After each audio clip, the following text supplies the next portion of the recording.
ዘመን አይሽሬ ምርጥ ሙዚቃዎች timeless music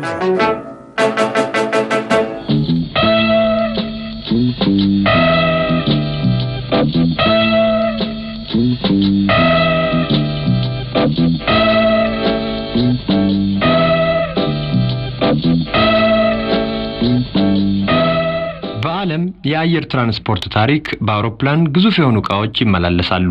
ከባድ የጦር መሳሪያዎች፣ ጀልባዎችና ሌሎችም ተመሳሳይ ክብደት ያላቸው ሁሉ በአውሮፕላን ይጫናሉ። ኢንተርናሽናል ሄራልድ ትሪቡን የተባለው ጋዜጣ እንደገለጸው ደግሞ አንድ ታላቅ ቤተመንግስት የሚያህል ቤት ከነሙሉ ዝግጅቱ በአውሮፕላን ከአሜሪካ ወደ ሳውዲ አረቢያ ለመምጣት በዝግጅት ላይ ነው።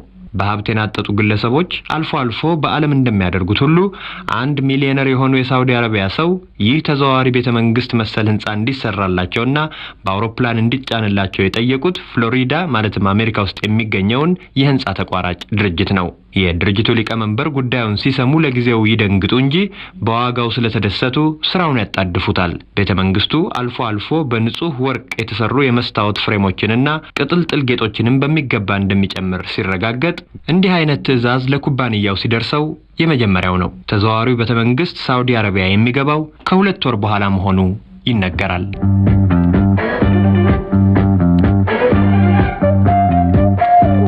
በሀገራችን ያሉት ተረቶችና ቀልዶች፣ አፈታሪኮችና ቅኔዎች በውል አልተሰበሰቡም።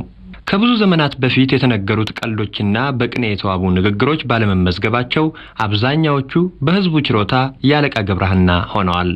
እኒህ ሰው በአጤ ምኒልክ ዘመን መጨረሻ ድረስ ቢኖሩ በድምር አነጋገር የ19ኛው መቶ ዘመን ሰው ናቸው ማለት ነው። ከዚያ በፊት በሀገራችን በብዙ የሚቆጠሩ ከአለቃ የሚበልጡ ሰዎች ነበሩ። በቅርቡም እነ አለቃ ጸዳሉ፣ እነ አለቃ ይገረሙ፣ እነ ነጋ ድረስ ተሰማ ሸቴ ባለቅኔዎች ነበሩ። ይሁን እንጂ የአለቃ ገብረሃና ጥላ የሸፈናቸው ትልቅ ሚስጥር ይኑረውም አይኑረውም ሁሉም ለአለቃ ተሰጥቶ ሌሎችን እንዳልተቀኙ፣ እንዳልገጠሙ፣ እንዳልቀለዱ አድርጓቸዋል። ስለ ቀልድና ስለ ቅኔ ካነሳን ዘንድ ጁአን ካሃን የተባሉ የሜክሲኮ ተወላጅ ያልተከለሰ ያልተደጋገመ ቀልድ ለረጅም ጊዜ በማውራት በዓለም አንደኛ ሆነዋል። እኚህ በረጅም ጊዜ ቀልድ ተጫዋችነት ተይዞ የነበረውን የ27 ሰዓት ሪኮርድ በማሻሻል 30 ሰዓት ሙሉ ያለማቋረጥ ቀልድ ተናግረዋል። ቀልደኛው ሰው በመሃሉ የ5 ደቂቃ እረፍት ብቻ እያደረጉ ቀልድ ያጫወቱት በ6 ክፍለ ጊዜ ተከፋፍለው ላዳመጧቸው 30,000 ሰዎች ነው።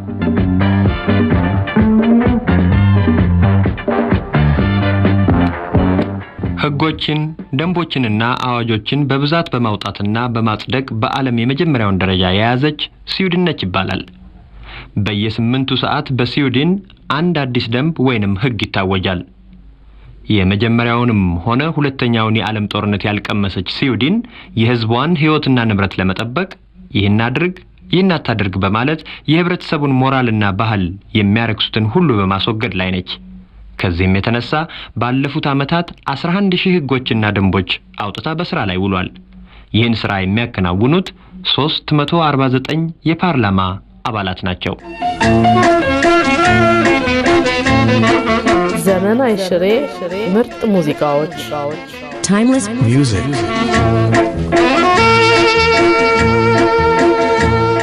የተሰለፋችሁበት የሙያ መስክ ከሁሉም በላይ ተግባራዊ ምሳሌነትን የሚጠይቅ ይመስለኛል። አዲስ የአመራረት የአስተዳደርና የአኗኗር ባህል ለመገንባት በኋላ ቀር አሰራርና አመለካከት ላይ አመልካች ጣታችሁን ስትቀስሩ የቀሩት 3 ጣቶቻችሁ ወደ ራሳችሁ ያመለክታሉ።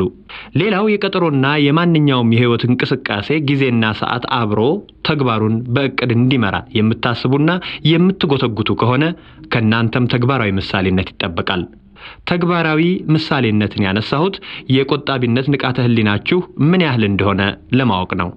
የሚኒስቴር መስሪያ ቤታችሁን ዝርዝር የሥራ ሁኔታ ባላውቀውም የራሳችሁንም ሆነ የሌላውን ድምጽ ቀርጻችሁ ልዩ ልዩ ፕሮግራም የምታስተላልፉበት ቴፕ፣ የስቱዲዮና የማሰራጫ ጣቢያዎች እኛን የፕሮግራም ተባባሪዎቻችሁን ለማሳወቅ ለማስተማርና ለማዝናናት መነሻ ሐሳብና ቁም ነገር ለመሰብሰብ ስትሯሯጡ የምትጠቀሙባቸው መኪናዎችና የምታጋዩት ነዳጅ እንዲሁም የምትሞጫጭሩባቸው የጽህፈት መሳሪያዎች ከውጭ የሚመጡ ቁሳቁሶች ስለሆኑ ውድ የሆነውን የውጭ ምንዛሪ ክምችታችንን የሚሻሙ ይመስለኛል። በስልክ ቢሮአችሁ ሆናችሁ ልትፈጽሙት ስለምትችሉት ጉዳይ የመንግስት ነዳጅ የምታባክኑ ከሆነ የቆጣቢነት ንቃተ ህሊናችሁ አጠያቂ ነጥብ ላይ ነውና ራሳችሁን መርምሩ።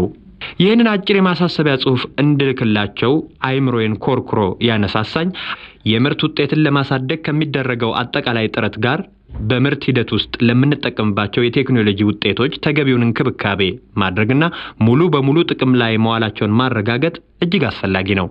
በዚህ አኳያ በአፋጣኝ ልናርማቸው የሚገቡ ብዙ ድክመቶች እንዳሉ መጠቆም ተገቢ ይሆናል።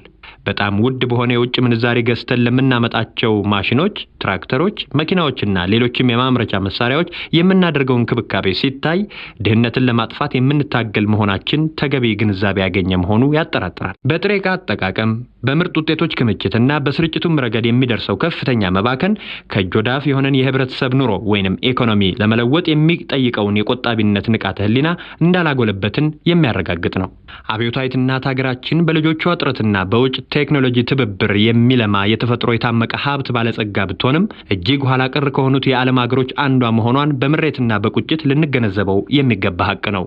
የህዝባዊ አብዮታችን ዋና ዓላማ ይህንን የሚጎመዝዝ እውነት ተረድቶ ከኢትዮጵያ ምድር ማይምነትን፣ ድህነትንና በሽታን በማጥፋት ዜጎቿ በጋራ በኩልነት የሚጠቀሙባት ህዝባዊት ዲሞክራሲያዊት ሀገር ለመገንባት መሆኑ ተደጋግሞ ተጠቅሷል። ይህ ዓላማ ተግባራዊ ሊሆን የሚችለው የውጭ ምንዛሪ የሚያስገኙ ምርቶቻችንን በማሳደግ የውጭ ቴክኖሎጂን ስናስገባና ውድ በሆነ የውጭ ምንዛሪ ገዝተን ያስመጣናቸውን የእርሻ የፋብሪካና የአገልግሎት መሳሪያዎች በሚገባ መጠቀም መንከባከብና መያዝ ስንችል ነው። ችን በጣም ውድ በሆነ የውጭ ምንዛሪ ገዝተን ለምናመጣቸው ማሽኖች፣ ትራክተሮች፣ መኪናዎችና ለሌሎች የማምረቻ መሳሪያዎች የምናደርገው እንክብካቤ ሲታይ ድህነትን ለማጥፋት የምንታገል መሆናችንን ተገቢ ግንዛቤ ያገኘ መሆኑ ያጠራጥራል። ዛሬም የመንግስት ንብረት የህዝብ ንብረት መሆኑን በመገንዘብ ልዩ ጥንቃቄ የማያደርጉ የመንግስታዊና የህዝባዊ ድርጅቶች ኃላፊዎችና ሰራተኞች በብዛት አሉ።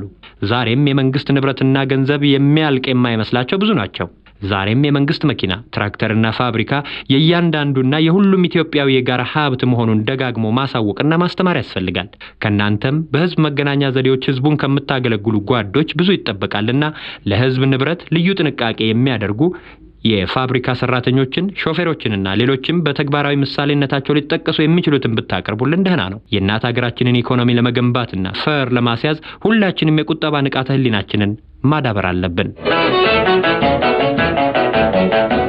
ዘመን አይሽሬ ምርጥ ሙዚቃዎች Timeless Music